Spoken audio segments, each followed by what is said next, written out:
We're 48 hours away from DJ Pickett's announcement. Do the current trends favor Oregon or Miami?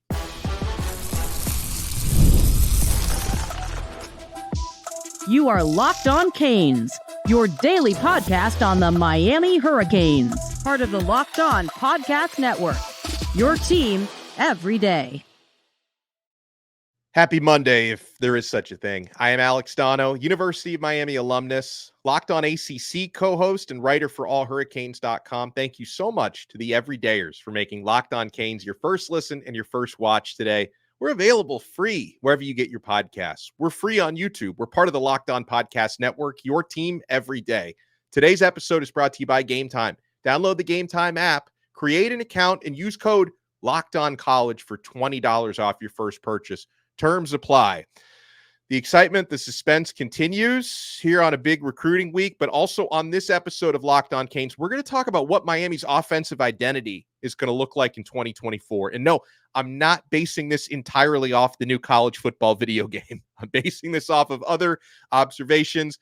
We're going to talk about Cam Ward and whether Miami's new signal caller could set or break single season or single game records this coming year for Miami.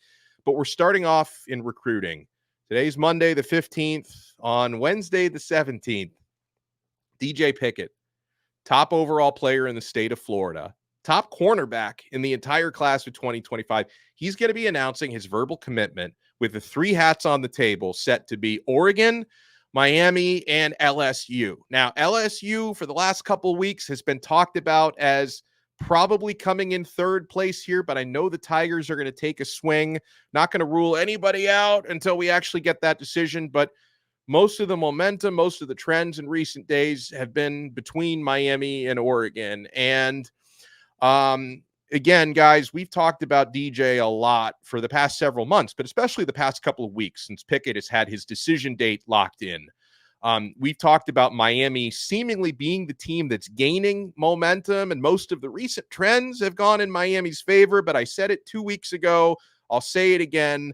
Until we get right up to that decision, things can still change in DJ Pickett's recruitment. It's why I kind of scoffed at a couple of Oregon insiders dropping crystal ball predictions like a week and a half ago for DJ to pick the Ducks when, again, you're talking about a five-star, highly sought-after player.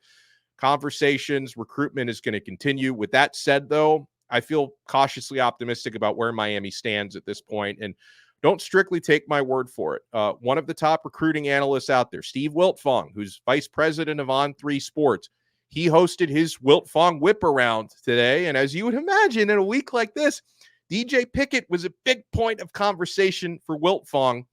I got a couple quotes here from what Steve had to say. And as you guys know, if you watch and listen to Locked On Canes every single day, we talked a lot about Wiltfong kind of pointing out, hey, don't sleep on Miami. Don't rule out Miami, that they're giving Oregon something to think about with DJ Pickett, whereas he would have said this 10, 11 days ago. Oregon would have probably been the pick. Seems like he's coming around to the idea that Miami could very well be the pick for DJ Pickett. He said, quote, "This could be a special week for Miami at the cornerback position as they recruit DJ Pickett and Jaboree Antoine." We'll talk more about Antoine in a minute. Remember, Pickett is announcing on Wednesday, and then Antoine is announcing on Saturday the 20th. So Miami seems to be trending well with both of them, two of the top corners in the class.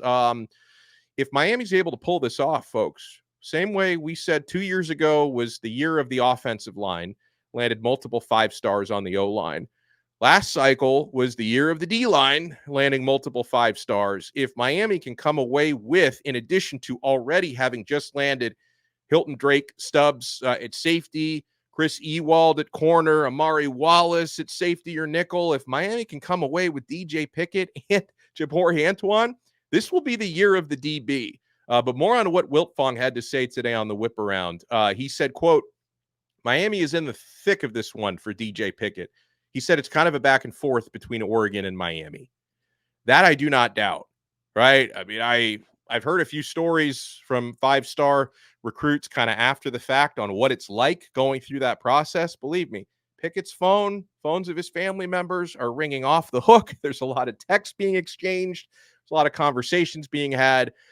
because, Mario Cristobal, we know he's one of the most relentless recruiters in the business. Same can be said for Dan Lanning, and I'm sure the same can be said for Brian Kelly and his staff at LSU. None of these schools are going to give up until the very last second. A couple of other things that Wiltfong had to say. I think Mario Cristobal would love to beat Dan Lanning here on the trail. Of course, Cristobal, I don't think he has anything personal against Dan Lanning, but obviously Mario, having worked at Oregon, would like to score a win over the Ducks on the trail. Now, Wiltfong noted that, the RPM prediction machine, the On3 RPM machine, it still does favor, according to their metric, Oregon is favored at 77%. But Wiltfong said it might end up favoring the U by Wednesday, that he thinks some official On3 predictions could come in Miami's favor because a lot of the momentum seems to be going in that way. He said, quote, but there's still some big conversations still to be had in this recruitment of DJ Pickett going into Wednesday. Something that I was told by a couple of listeners today that's interesting, it's worth monitoring, is that apparently, and I say apparently just because I didn't see this quote myself, I was notified of this quote. Apparently, DJ Pickett's father has said that the family plans to attend all of his games throughout his college career. I'm just saying it'd be easier to do that if he played at Miami. It's a lot closer to Tampa than Eugene, Oregon. So hopefully the idea of the family being at every one of his games, maybe that tilts the scales a little bit in Miami's favor. So this is one that, if you've been tracking us here on Locked On Canes, we've had optimism throughout the process for DJ Pickett, but I will emphasize it's not over till it's over. And based on the conversations I've had with Brian Smith, who's covered DJ on the recruiting trail and has talked to him many times, I'm not even 1,000% convinced that today, Monday, Pickett has even made his final decision yet. Maybe he has. I'm not saying he necessarily hasn't, but let's not just assume that when he announced his July 17th commitment date a couple of weeks ago, he already knew exactly where he was going to go and exactly who he was going to play for. Conversations will still be had for the next couple of days, but we've tracked the situation at cornerback. Obviously, Miami's landed some very good players in recent recruiting cycles at corner. I'm really high on Jaboree Brown. We're going to see what he can do this coming season. I think he's going to play a lot, if not start. But then obviously Miami has missed out on some top corners, including a couple cycles ago getting left at the altar by Cormani McClain. Now, maybe that one will work in Miami's favor because McClain is still reportedly having issues with showing up on time and being a professional. There are reports coming out of Gainesville that he's not showing up to meetings on time, and they can't seem to remedy that situation. So Miami, that one might have worked out in their favor, but obviously there have been a few 5-star corners in recent cycles Miami has missed out on. DJ Pickett, this could be the one that stops that slump. And yes, we not only talk about the proximity that his family has to Miami, but the family ties as well. His uncle, Booker Pickett Sr., who we've had on Locked On Canes before, friend of the show. His uncle played at Miami in the 90s. His cousin, Booker Jr., seems very happy so far at Miami after having enrolled earlier this summer. He's going to be a true freshman this coming season. And by the way, as a side note on Booker Jr., we're hearing a lot about him getting playing time in off-season workouts at linebacker. So I'm interested to see the role because obviously comes in as a pass rushing specialist. Is he going to play more defensive end, more at linebacker? Curious to see how that plays out. But I'm also curious to see Booker Jr., if he's putting in that work recruiting his slightly younger cousin DJ, if they could end up playing together at Miami this coming season. So to answer the question at the top, the trends as of Monday, most of the trends are favoring Miami. Miami seems to be a program that is on the rise in DJ Pickett's recruitment. So we will see on Wednesday. And believe me, we'll talk about this more before the decision. Is he going to choose Miami? Is he going to choose Oregon? Or is there still a chance that LSU could take a big swing and come out on top in his recruitment? But most of the buzz has been Oregon and Miami. And by the way, on the Wiltfong Whiparound, he also added that he's got some confidence in Miami landing Jaboree Antoine this coming Saturday, July 20th. So, as he said, this could be a huge week in overall recruiting and in cornerback recruiting for the Miami Hurricanes. We'll talk more about where Miami's class stands at this moment, and we're going to be answering questions from you guys, the Locked On Canes insiders, on this episode. So, folks, we're only getting started. You want to keep it locked right here on this brand new episode of Locked On Canes. eBay Motors has bailed me out so many times. Something's not working on your vehicle. This is where you want to go, guys. You need to go to eBay Motors because passion, drive, and patience, that's the formula for winning championships, but it's also what keeps your ride or die alive. eBay Motors has everything you need to maintain your vehicle and level it up to peak performance. Superchargers, roof racks, exhaust kits, LED headlights, and more.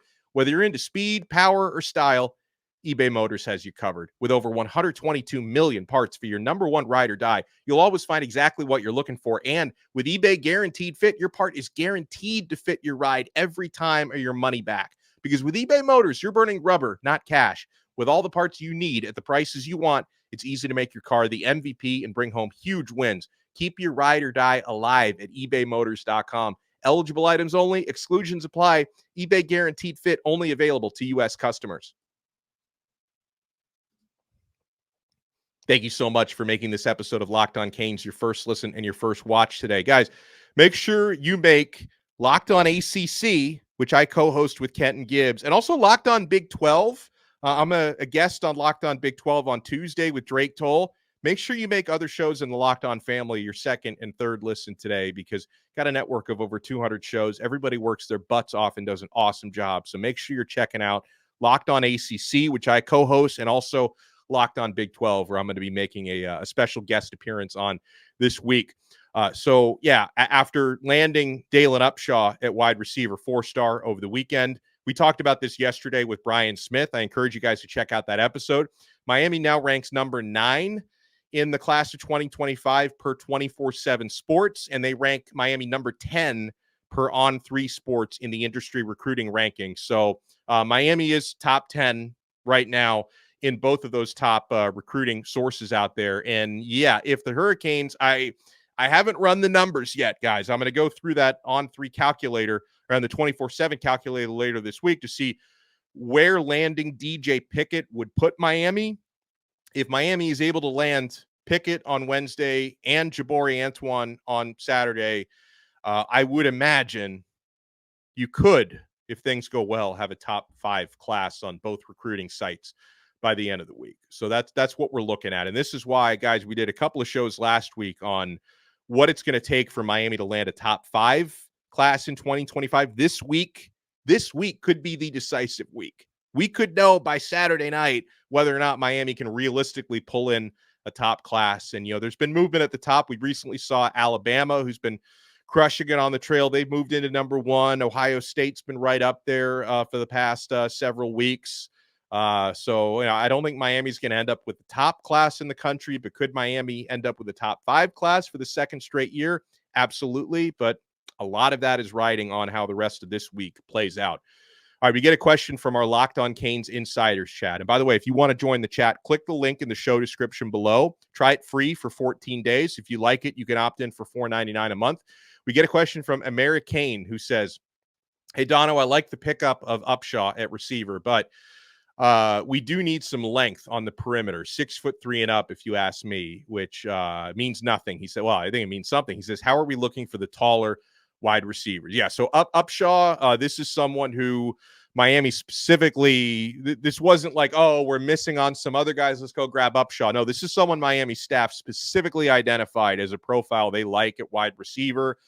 He's very dynamic. He can play in the slot or outside. Excellent after the catch, can break tackles, can also break away with his speed. There's a lot to like about Dalen Upshaw, but yes, for the people who love the tall wide receivers, Upshaw at around 5'11", 6 foot, doesn't fit that 6'3" profile you're talking about, which is why, Miami, they want to land more than one wide out in this class. Upshaw currently is the only one committed.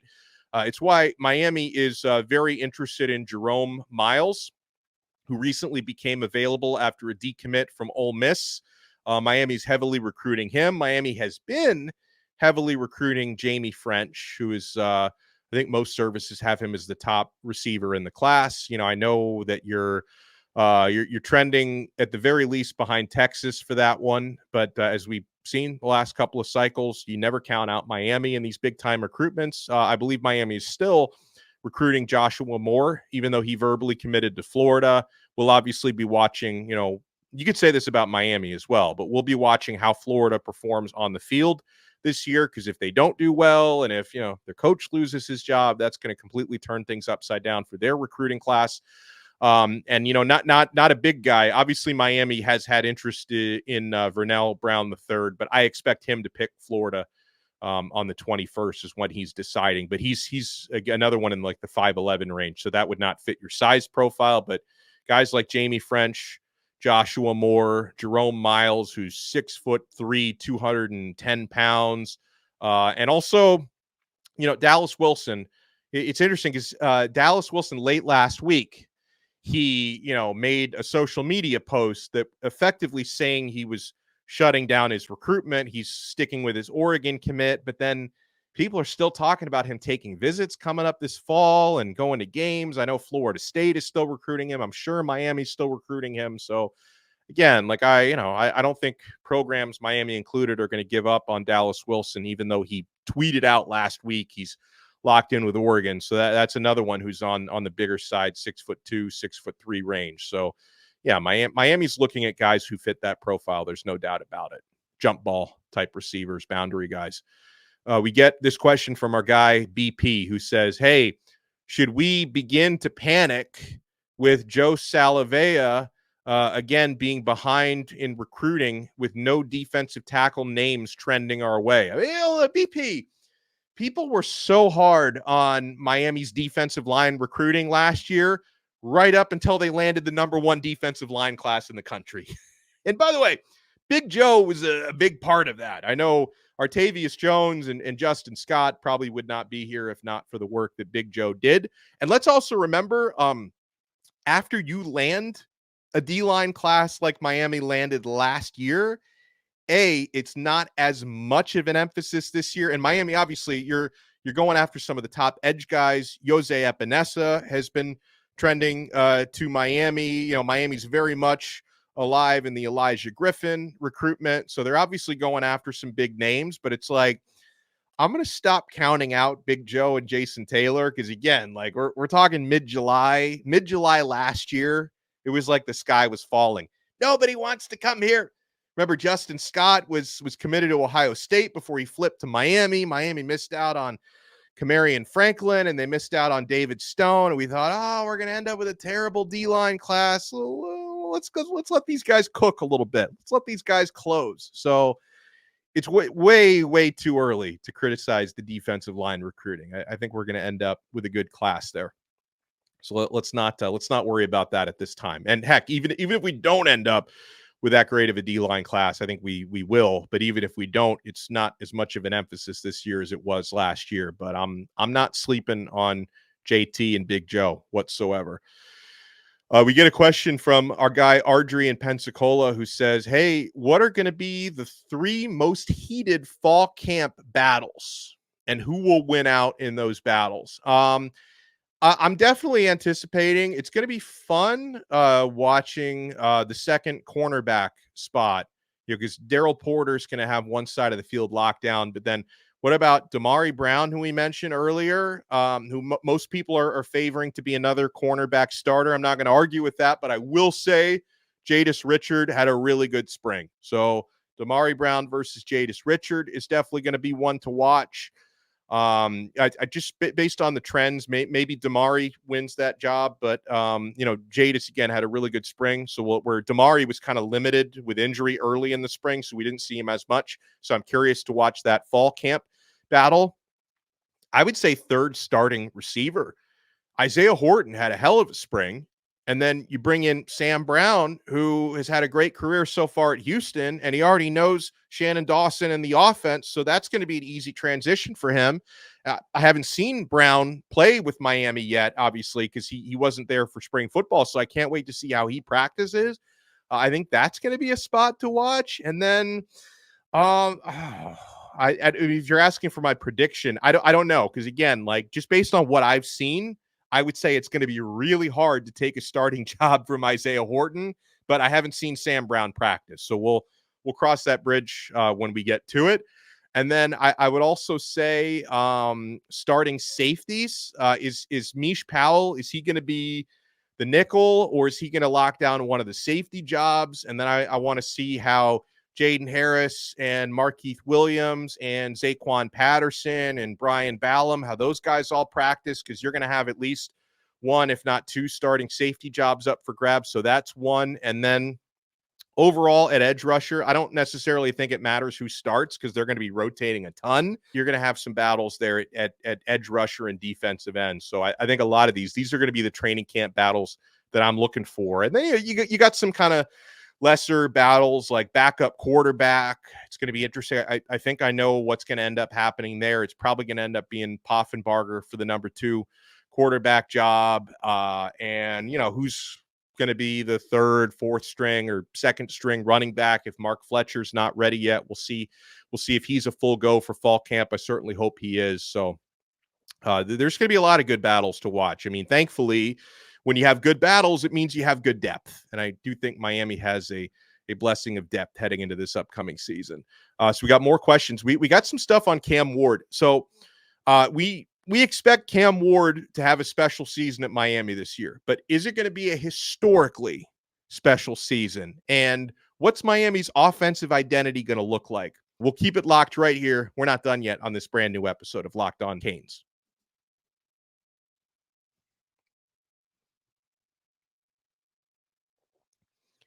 Thank you so much for making this episode of Locked On Canes your first listen and your first watch today. We're available free wherever you get your podcasts. We're free on YouTube. We're part of the Locked On Podcast Network, your team every day.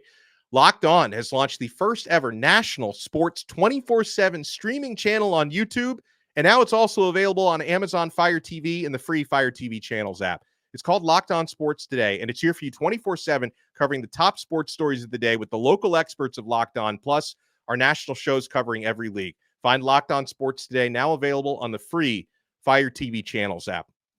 We get I think this might be a first-time question from the insiders. He says, "Hey, Donno, my name is Charles. My question to you is, after Cam Ward leaves after this coming season, he's out of eligibility, which of our other quarterbacks have the best upside to be the next starter? I hear that the 6'7" quarterback Judd Anderson has the most upside and raw potential." And by the way, a lot of times when we've talked quarterback future, I don't mention Judd enough. And I love Judd. You've interviewed him on the show a couple times, so I'm glad you brought him up because, yeah, Judd Anderson has a great arm. He's 6'7". He's built like a grown freaking man. And, for a true freshman, he had a good spring camp. But it's going to be interesting because I could see I expect this year, I think Reese Poffenbarger is probably going to be the backup. Because I think Emory Williams is probably going to redshirt this year. So Reese will probably be the backup, and Judd will probably redshirt as well as a true freshman. So then the question for the following year would be, because there's a lot of variables here. Poffenbarger has 2 years of eligibility left. So Reese could be the guy in the 2025 season, or is Emory Williams, who's I like Emory a lot. I know that the offense was very buttoned up when he played last year, but he was a true freshman, and it happened to be against the 2 best defenses on Miami's schedule. So when you unbutton Emory, I think he's going to surprise a lot of you guys. And then, yeah, Judd will be in his 2nd year at that time. Luke Nickel is going to be a true freshman. So I don't think Luke would be ready to start right away, but Luke if you look at what the quarterback room is going to be a year from now, that may be the guy with even the most potential. Or could, if Miami is not completely sold on any of those quarterbacks, could you go out and get another transfer a la Cam Ward? So I think all of those options are on the table. But if I'm going to put my cards on the table, we'll revisit this several months from now, of course, but I don't know, man. Maybe I was just so impressed by the conversation we had with Poffenbarger a couple months ago on the show. Great football mind, a lot of experience, even though it was FCS experience at Albany. I think he knows this offense very well already. I'm gonna tentatively say Poffenbarger in 2025, but we have a long way to go. We'll cross that bridge when we get to it. We get a question from Tom from Houston who says, I like this one. Do you think Cam Ward will break any single season quarterback records this year? If so, which ones? Says, I know Mario likes to establish the run, but I feel like Dawson's offense will really open up this year having a quarterback that he trusts. Okay, well, first thing that stands out to me is when I look at single season passing records at Miami, these are records that have held for darn near 40 years. 40 years, which shows you how hard it is to break these records because Miami's had a lot of good, very good quarterbacks and really good seasons since Bernie Kosar. And by the way, we're all praying for Bernie because Bernie is dealing with he needs a liver transplant and he's got Parkinson's. So I think about Bernie Kosar all the time. But Bernie Kosar is still to this day, 40 years later, Miami's single season passing record holder. He threw for 3,642 yards set back in 1984. 40 years later, that record at Miami has not been broken. The passing touchdowns record was set by Steve Walsh in 1988 at 29. So right there, 40 and 36 years since those two records were set, and they still haven't been broken to this day. Shows you how difficult it is, okay? Now, does Cam Ward have an opportunity? Yes, he does. Exhibit A. I just told you what that single season passing yards record is. It was 3,642 yards.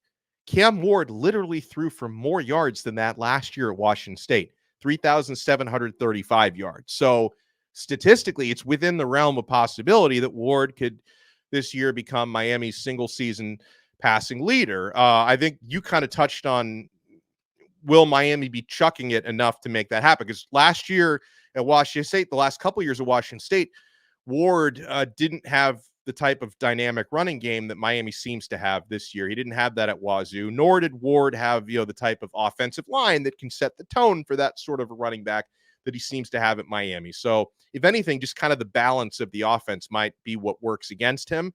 And he threw 25 touchdowns last year. That's 4 below what Walsh threw in the record-setting year.